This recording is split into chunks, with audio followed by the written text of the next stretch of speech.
Good morning, I am Kevin Price. Delighted to be with you here on this Friday, talking to you about you and your business. And I'm looking forward to this conversation, doing a series of interviews on how to reach the most hard to reach in this business culture today, which are CEOs. And looking forward to spending some time with our guest today, Dana Ardi. She's the author of the book, The Fall of the Alphas, and we should have an interesting conversation. Dana, welcome to the program. Tell us a little bit about your background and then about your book. Thank you so much, and good morning. So a little about my background. I call myself a corporate anthropologist. I'm a doctor of education in psychology, but the practice that I engage in with companies is corporate anthropology. And what that is, it's a phrase that I coined to define the work that I do of going in and working with organizations, studying their cultures, their mores, their values, the way they people communicate in the organization, the diversity of the organization, the physical space, the shared history. I think of myself as the way Margaret Mead would be parachuted into a community and have to make sense of a community. I go into business and I start to look at what are the roles, what are the identities, how do they measure status, how do they use humor, what's the storytelling like around their brand and around their culture. And so it's from that analysis that then I'm able to work with senior leaders in the organization to further define how their cultures could evolve and grow and how we can create workplaces that really allow people to do their best work. So tell us a little bit about the type of companies that you work with. And it's, in my understanding, because of the unique nature of what you do, you often have to pitch directly to the CEOs. And so tell us a little bit about the size and the type of companies that you your firm is pitching to. Yes. So my background comes from venture capital and private equity. So over the course of my career, I've worked with really small companies, founders with project teams that grow into companies and go through growth and hypergrowth.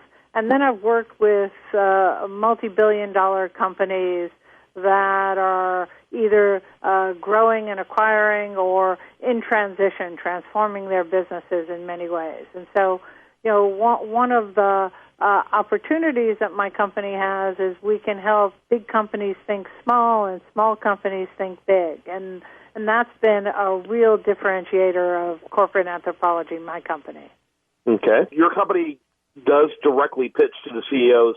Tell me how do you get that engagement with all the distractions and all of the really all the disruptions between you and those CEOs? So typically we're called in either by the board or the investor, or we're recommended by a CEO to another CEO. So our network brings in recommendations from everywhere, and typically it's because there's a need to grow or a need to reposition the business. So those are the two triggers that begin the dialogue. Sometimes, and the best time to engage us is when things are going well, and the senior leader wants to know, well, what's next? How do we begin to think about what's next? There is also a lot of curiosity around how to use new forms of communication, social media, to enhance the bench strength of the management team. And we get called in all the time to help assess and do the human capital mapping for organizations. And we do it both domestically and we do it globally. And so at a certain point, the CEO has to buy into some of the strategic initiatives that we propose, because it really does have to do with the human capital operating system within the company. And what's really interesting is in my book, The Fall of the Alphas, I do a lot of conversation around how collaboration, communication, and curation begin to impact an organization. better communication using new tools, collaboration, building more collaborative environments and optimizing the skills and talents of individuals in your organization, and curation, which is a new concept, which is being very mindful of your talent and understanding how to put people together in innovative ways and build ecosystems rather than egosystems around your team and your talent. Yeah. So that's a conversation that many CEOs are very curious about is, I know I have some really good people around me. How do I really turn up the volume on their skills? How do I bring out the best in them? And how do I create a form of communication, collaboration, and curation that tackles all of the strategic initiatives we have in front of us? And so our company does that. And you can't do it by mandating it.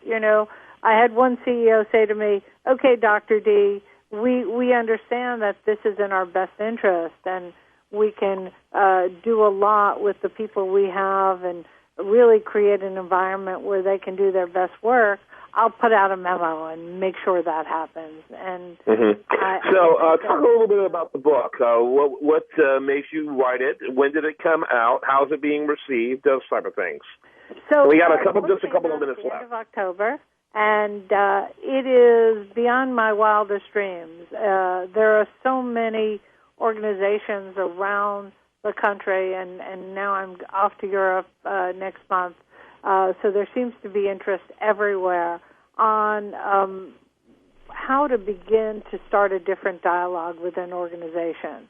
And what I talk about in the book is really about how networks are replacing hierarchies and how the old alpha paradigm of the very traditional, bureaucratic, centralized, based on military model of leadership is giving way to this new, what I call beta, which is a decentralized, horizontal, shared leadership, collaborative model.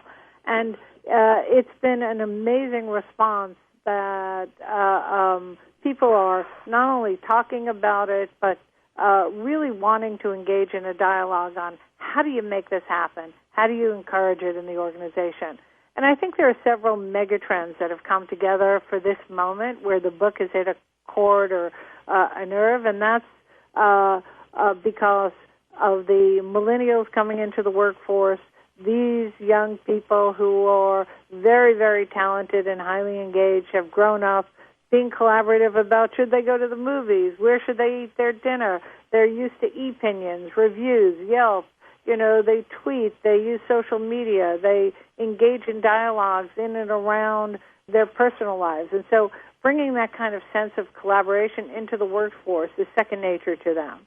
The other thing is that, with globalization, with the need to glue people together around the world, with instantaneous communications that's available, with the pace of business today, with the contemporary pace of business, there are so many of these megatrends, and I think it's both the women's movement, the gay rights movement, the human self-actualization, where people want to come and they want to be rewarded and appreciated for what they do really, really well. And so you're starting to see these models of new collaborative workforce popping up all over, and even the most traditional among the CEOs and leadership teams and even the alpha boards, what I call the alpha boards, are starting to say, how can we foster this new thinking in our organization? Yeah. Dana, thanks so much for being with us. Again, Dana Ardi, she's authored the book, The Fall of the Alphas, and I encourage you to check her out, Dr. Dana Ardi. You can learn more about her at corporateanthropologyadvisors.com, corporateanthropologyadvisors.com. Dana, thanks for being with us. Thank you so much. I really appreciate it. Have a good When we morning. when we come back, much more for you. I want to remind you, best content here shows up over there at usdailyreview.com. All there, make sure you like it on Facebook, follow it on Twitter. You're listening to The Price of Business.